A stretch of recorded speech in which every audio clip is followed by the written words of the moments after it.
Ende der 1930er Jahre forderte das US-Militär einen Panzerjäger zur Formierung einer Panzerjägertruppe. Erst 1942 jedoch begannen die Arbeiten an dem Fahrzeug, für das man zunächst das Fahrgestell des Kampfpanzers M4A2 verwendete und das die Bezeichnung T-35 erhielt. Man übernahm für den Kampfpanzer T1 vorgesehenen gegossenen Turm. Das Ergebnis befriedigte doch nicht gänzlich, so dass Änderungen notwendig wurden. Die Fahrzeuge erhielten nunmehr einen leichteren, nach oben offeneren Turm, die Wanne wurde umgebaut und mit abgeschrägten Flächen Kampfwert gesteigert. Letzteres wurde dadurch erreicht, dass über die Kette eine ausspringende Schräge geschaffen wurde, die nach einem Knick in eine nach innen verlaufende Schräge überging. Dies reichte bis zur Wannenoberkante und entsprach in etwa der Schräge der Turmseitenwand. Das Verhältnis zwischen ausspringender und einspringender Fläche betrug etwa 1:4. Das nunmehrige Fahrzeug wurde T-35E1 genannt und im Juni 1942 als M10 in die Serienfertigung aufgenommen. Der Wolverine war mit einer 76,2 mm Kanone M7L52 bestückt.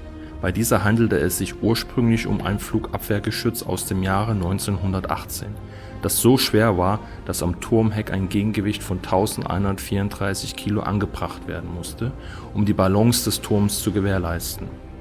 Mit der Kanone wurde eine Mündungsgeschwindigkeit von 792 Metern pro Sekunde und eine Reichweite von etwa 14.500 Metern erreicht. Eine Panzergranate durchschlug auf eine Entfernung von 910 Meter 102 mm Panzerstahl.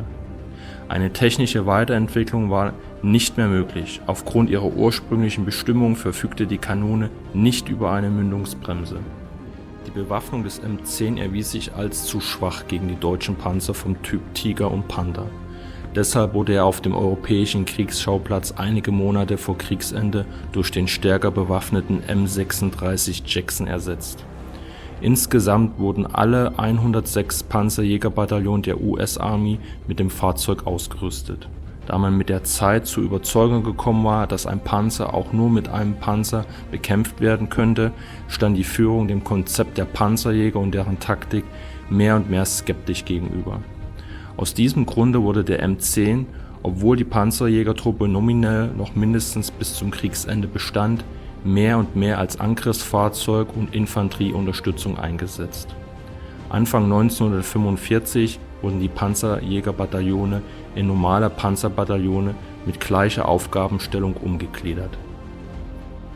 Zwischen September 1942 und Dezember 1943 wurden 4.993 M10 und 1.441 M10A1 hergestellt.